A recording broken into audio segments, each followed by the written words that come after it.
വളരെ പ്രാധാന്യത്തോടു കൂടി ഈ വാർത്ത എടുത്തു പറയാൻ കാരണം വരാൻ പോകുന്ന മണിക്കൂറിൽ അതിശക്തമായ മഴ തിരുവനന്തപുരത്ത് അടക്കമുള്ള കേരളത്തിലെ എല്ലാ ജില്ലകളിലും പെയ്യാനുള്ള സാധ്യതയുണ്ട് എന്ന റിപ്പോർട്ടുകൾ IMD അടക്കമുള്ള കേന്ദ്ര കാലാവസ്ഥാ മന്ത്രാലയം പുറത്ത് വിട്ടിട്ടുണ്ട്. ഏത് നിമിഷവും അതിശക്തമായ മഴ ഉണ്ടാകാൻ പോകുന്നു. ഇടിയും മിന്നലോട് കൂടിയ മഴയ്ക്കുമാണ് സാധ്യത എന്നുള്ള മുന്നറിയിപ്പാണ് വന്നുകൊണ്ടിരിക്കുന്നത്. അതുകൊണ്ട് തന്നെ ജനങ്ങൾ ജാഗ്രത പാലിക്കുക. നമുക്കറിയാം അടുത്ത മണിക്കൂറുകളിലൊക്കെ തന്നെ 4-ാം തീയതി ഇലക്ഷന്റെ റിസൾട്ട് വരുന്നതോടുമായി ബന്ധപ്പെട്ട് തന്നെ പുറത്ത് കവലകളിലൊക്കെ തന്നെ ചർച്ചകൾ നടക്കുന്നുണ്ട്. ഓട്ടോ സ്റ്റാൻഡിലും അതുപോലെ തന്നെ ബസ് സ്റ്റോപ്പുകളിലും ചായക്കടയിലും ഒക്കെ തന്നെ ചർച്ചകൾ സജീവമാണ്. മഴ അതിശക്തമായി തന്നെ വരികയാണ്. ഒപ്പം അതുപോലെ തന്നെ നേരത്തെ സൂചിപ്പിച്ച പോലെ ഇടിയും മിന്നലും ഉണ്ട്. അതുകൊണ്ട് ജാഗ്രത പാലിക്കുക. എത്ര തന്നെ വാർത്തകൾ വന്നാലും ശരി, ഒരുപാട് അതിന് മഴ വന്നതിന് ശേഷം നമ്മൾ കേൾക്കുന്ന വാർത്ത ഇടിമിന്നലേറ്റ് മരണപ്പെട്ടു എന്നുള്ള വാർത്തകളൊക്കെ നമ്മൾ ഒരുപാട് കേട്ടിട്ടുണ്ട്. അത്തരം വാർത്തകൾ ആവർത്തിക്കാതിരിക്കാൻ കൂടി വേണ്ടി ഒരു ജാഗ്രത എന്നോണം, ഒരു മുന്നറിയിപ്പ് എന്നോണമാണ് കേന്ദ്ര കാലാവസ്ഥാ വകുപ്പിന്റെ മുന്നറിയിപ്പ് വീണ്ടും ആവർത്തിക്കുന്നത്. കൊടും ചൂടിൽ സംസ്ഥാനത്തിന് ആശ്വാസമായി കാലാവസ്ഥാ പ്രവചനം. ഇന്ന് മുതൽ വേനൽ മഴ കൂടുതൽ ശക്തമാകുമെന്ന് കേന്ദ്ര കാലാവസ്ഥാ വകുപ്പ് പറയുന്നു. ഇത് പ്രകാരം 5 ദിവസം സംസ്ഥാനത്തെ വിവിധ ജില്ലകളിൽ യെല്ലോ അലർട്ട് പ്രഖ്യാപിച്ചു. ഇന്ന് പത്തനംതിട്ട, കോട്ടയം, ഇടുക്കി, എറണാകുളം, തൃശൂർ, പാലക്കാട്, മലപ്പുറം ജില്ലകളിലാണ് യെല്ലോ അലർട്ട്. അതേസമയം അടുത്ത 3 മണിക്കൂറിൽ 3 ജില്ലകളിൽ ഓറഞ്ച് അലർട്ടും പ്രഖ്യാപിച്ചിട്ടുണ്ട്. എറണാകുളം, ഇടുക്കി, മലപ്പുറം ജില്ലകളിലാണ് 3 മണിക്കൂറിൽ നേരത്തേക്ക് അതിശക്തമായ മഴ മുന്നറിയിപ്പ് ഉള്ളത്. ഈ ജില്ലകളിൽ ഒറ്റപ്പെടിടങ്ങളിൽ ഇടിമിന്നലോട് കൂടിയ മഴയ്ക്കും മണിക്കൂറിൽ 50 കിലോമീറ്റർ വരെ വേഗതയിൽ ശക്തമായ കാറ്റിനും സാധ്യതയുണ്ടെന്നാണ് കേന്ദ്ര കാലാവസ്ഥാ വകുപ്പ് അറിയിച്ചത്. 3 മണിക്കൂറിൽ പ്രതീക്ഷിക്കാവുന്ന ദിനാന്തരീക്ഷ അവസ്ഥ. അടുത്ത 3 മണിക്കൂറിൽ കേരളത്തിലെ എറണാകുളം, ഇടുക്കി, മലപ്പുറം ജില്ലയിലാണ് ഓറഞ്ച് അലർട്ട്. അടുത്ത 3 മണിക്കൂറിൽ മാത്രമാണ് ഈ ജില്ലകളിൽ ഓറഞ്ച് അലർട്ട് നൽകിയിരിക്കുന്നത്. ഒറ്റപ്പെട്ട ഇടിമിന്നലോട് കൂടിയ മഴയ്ക്കും ഇടത്തരം മഴയ്ക്കുമാണ് സാധ്യത.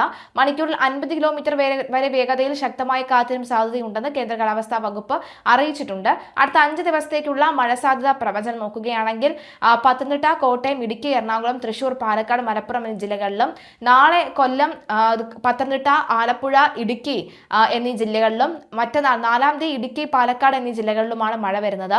5-ാം തീയതി എറണാകുളം, തൃശൂർ, മലപ്പുറം, വയനാട് എന്നീ ജില്ലകളിലും, 6-ാം തീയതി ആലപ്പുഴ, കോട്ടയം, എറണാകുളം, തൃശൂർ, വയനാട് എന്നീ ജില്ലകളിലുമാണ് യെല്ലോ അലർട്ട് പ്രഖ്യാപിച്ചിട്ടുള്ളത്. മധ്യ കേരളത്തിലൊക്കെയാണ് ഇപ്പോൾ യെല്ലോ അലർട്ട് പ്രഖ്യാപിച്ചിട്ടുള്ളതെങ്കിലും തെക്കൻ കേരളത്തിലും ശക്തമായ മഴയുടെ സാധ്യത ഉണ്ടാകാനുള്ള സാധ്യതയുണ്ടെന്ന് ആണ് വരുന്നത്. പ്രവചനങ്ങൾ ഓരോ നിമിഷവും മാറി മറിഞ്ഞുകൊണ്ടാണ് ഇരിക്കുന്നത്. 24 മണിക്കൂറിൽ 64.5 മില്ലിമീറ്റർ മുതൽ 115.5 മില്ലിമീറ്റർ വരെ മഴ ലഭിക്കുന്ന സാഹചര്യത്തെയാണ് ശക്തമായ മഴ എന്നതുകൊണ്ട് അർത്ഥമാക്കുന്നത്.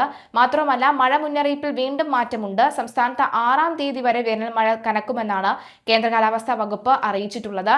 അതുപോലെ തന്നെ പത്തനംതിട്ടയിലും കോട്ടയത്തും ഇടുക്കിയിലും എറണാകുളത്തും ഒക്കെ തന്നെ ആദ്യഘട്ടത്തിൽ യെല്ലോ അലർട്ട് ആയിരുന്നുവെങ്കിൽ പിന്നീട് അത് ഓറഞ്ച് അലർട്ടിലേക്ക് 3 മണിക്കൂർ നേരത്തേക്ക് മാറുന്ന സാഹചര്യം കൂടി ഉണ്ടായിട്ടുണ്ട്. അതുപോലെ തന്നെ 5-ാം തീയതി എറണാകുളത്തും തൃശ്ശൂരും മലപ്പുറം വയനാട് ജില്ലകളിലും, 6-ന് ആലപ്പുഴ, കോട്ടയം, എറണാകുളം, തൃശ്ശൂർ, വയനാട് എന്നീ ജില്ലകളിലുമാണ് യെല്ലോ അലർട്ട് പ്രഖ്യാപിച്ചിട്ടുള്ളത്. ഇതുവരെയുള്ള കണക്കുകളാണ്. ഇനി അത് മാറാനുള്ള സാധ്യത വളരെ കൂടുതലാണ് എന്നുള്ളതാണ്. ഒറ്റപ്പെട്ട ശക്തമായ മഴയ്ക്കുള്ള സാധ്യതയാണ് പ്രവചിക്കപ്പെട്ടിരിക്കുന്നത്. അടുത്ത 3 മണിക്കൂറിൽ തിരുവനന്തപുരത്തും പത്തനംതിട്ടയിലും കോട്ടയത്തും ഇടുക്കിയിലും എറണാകുളത്തും തൃശ്ശൂരിലും പാലക്കാടും മലപ്പുറം ജില്ലകളിലും ഒറ്റപ്പെട്ട ഇടങ്ങളിൽ ഇടിമിന്നലോട് കൂടിയ ഇടത്തരം മഴയ്ക്കും മണിക്കൂർ 40 കിലോമീറ്റർ വരെ വേഗതയിൽ ശക്തമായ കാറ്റിനും സാധ്യതയുണ്ട്. കേന്ദ്ര കാലാവസ്ഥാ വകുപ്പാണ് ഇത് സംബന്ധിച്ചുള്ള റിപ്പോർട്ടുകൾ പുറത്തുവിട്ടത്. ഏപ്രിലിൽ കേരളത്തിൽ 63% മഴ കുറവാണ് അനുഭവപ്പെട്ടത്. ഏറ്റവും കുറവ് പാലക്കാടും മലപ്പുറത്തുമാണ്. കൂടുതൽ പത്തനംതിട്ട ജില്ലയിലാണ് ലഭിച്ചിട്ടുള്ളത്.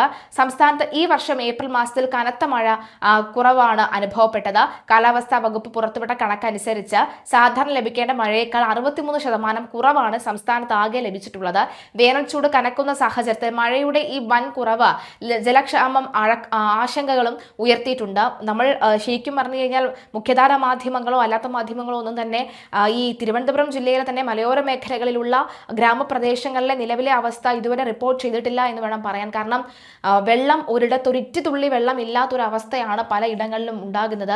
ഇലക്ഷന് തൊട്ട് മുമ്പായി ഒരാഴ്ച അടുപ്പിച്ച് വെള്ളം വന്നാൽ പിന്നെ അതിനുശേഷം ഇതുവരെയും വെള്ളം വരാത്തൊരവസ്ഥയാണ് ഉണ്ടാകുന്നത്. ജില്ലകളിൽ ഏറ്റവും കുറവ് മഴ ലഭിച്ചത് പാലക്കാടാണ്. മലപ്പുറം ജില്ലയിലാണ്. ഇരു ജില്ലകളിലും ഏകദേശം 90% വരെ മഴക്കുറവാണ് രേഖപ്പെടുത്തിയിരിക്കുന്നത്. കാസർഗോഡ് 79% കുറവും, മാഹിയിൽ 70% കുറവും, തൃശ്ശൂരിൽ 80% കുറവുമാണ്, കോട്ടയത്ത് 43% എന്നിവിടങ്ങളിൽ ഗണ്യമായ കുറവാണ് രേഖപ്പെടുത്തിയത്. ഇടുക്കിയും കോഴിക്കോടും വയനാടും തിരുവനന്തപുരത്തും എറണാകുളത്തും എന്നിവിടങ്ങളിലും സാധാരണയേക്കാൾ വളരെ കുറഞ്ഞ മഴയാണ് ലഭിച്ചത്. അതേസമയം സംസ്ഥാനത്ത് ഏറ്റവും കൂടുതൽ മഴ ലഭിച്ചത് പത്തനംതിട്ട ജില്ലയിലാണ്. ഇവിടെ 149.1 മില്ലിമീറ്റർ മഴ ലഭിച്ചെങ്കിലും സാധാരണയേക്കാൾ 19% കുറവാണ് രേഖപ്പെടുത്തിയിരിക്കുന്നത്. കൊല്ലം ജില്ലയിലും താരതമ്യേന കൂടുതൽ മഴ ലഭിച്ച ജില്ലകളിൽ ഒന്നാണ്. എങ്കിലും ഇവിടെ പോലും 66% കുറവാണ് ഉണ്ടായത്. മൊത്തത്തിൽ സംസ്ഥാനത്ത് ഒരിടത്തും സാധാരണ നിലവാരത്തിലുള്ള മഴ ലഭിച്ചിട്ടില്ലെന്നാണ് കണക്ക്. കേരളത്തിൽ ഇന്ന് ഉച്ചയ്ക്ക് 1 മണിക്ക് രേഖപ്പെടുത്തിയ അൾട്രാവയലറ്റ് UV റേസിന്റെ കണക്കുകൾ പ്രകാരം സംസ്ഥാനത്തിന്റെ വിവിധ ഭാഗങ്ങളിൽ സൂര്യപ്രകാശത്തിന്റെ തീവ്രത ഉയർന്ന നിലയിൽ തുടരുകയാണ് എന്നുള്ളതാണ്. എറണാകുളം ജില്ലയിലാണ് ഏറ്റവും ഉയർന്ന UV ഇൻഡെക്സ് ഉള്ളത്. 9 ആണ് അതിന്റെ ശതമാനം വരുന്നത്. രണ്ടാമത്തെ ജില്ല വരുന്നത് കണ്ണൂർ ജില്ലയാണ്, 8 ആണ്. പാലക്കാട്, തൃശൂർ, മലപ്പുറം, കോട്ടയം, പത്തനംതിട്ട തുടങ്ങിയ ജില്ലകളിൽ 6, 7 എന്നതാണ് നിരക്ക്. അതേസമയം തിരുവനന്തപുരം, കൊല്ലം, ആലപ്പുഴ, കാസർഗോഡ് തുടങ്ങിയ ജില്ലകളിൽ 4, 6 നിരക്കിൽ താരതമ്യേന കുറഞ്ഞ UV തീവ്രതയാണ് രേഖപ്പെടുത്തിയിരിക്കുന്നത്. മൊത്തത്തിൽ മധ്യ കേരളത്തിലും വടക്കൻ ചില ഭാഗങ്ങളിലുമായി UV കിരണങ്ങൾ കൂടുതൽ ശക്തമായിരിക്കുകയാണ്. ഉയർന്ന UV ഉള്ള സമയങ്ങളിൽ പുറത്തിറങ്ങുമ്പോൾ ജാഗ്രത പാലിക്കണമെന്നാണ് അധികൃതർ പറയുന്നത്. നേരിട്ട് സൂര്യപ്രകാശത്തിൽ ദീർഘനേരം നിൽക്കുന്നത് ഒഴിവാക്കുകയും കുട, സൺസ്ക്രീൻ, അതുപോലെ തന്നെ സൺഗ്ലാസ് തുടങ്ങിയ മുൻകരുതലുകൾ സ്വീകരിക്കുകയും ചെയ്യണമെന്നാണ് ആരോഗ്യ വിദഗ്ധർ നിർദ്ദേശിച്ചിരിക്കുന്നത്. എന്തായാലും ആരോഗ്യ വിദഗ്ധരുടെ നിർദ്ദേശങ്ങളൊക്കെ തന്നെ കൃത്യമായി പാലിക്കുക. ചൂടല്ലേ, നമ്മൾ ആദ്യമായി കാണുന്നതല്ല, ഇതിനു മുമ്പ് നമ്മൾ കണ്ടിട്ടുള്ളതല്ലേ എന്നൊക്കെ പറയുകയാണെങ്കിൽ പോലും നമ്മൾ ശ്രദ്ധിച്ചു നോക്കേണ്ട കാര്യം അതികഠിനമായ ചൂടും മഴയും ഒക്കെയാണ് വരാൻ പോകുന്നത്. ഒന്ന്, അന്തരീക്ഷത്തെ ശ്രദ്ധിക്കുക, ജാഗ്രതയോടുകൂടി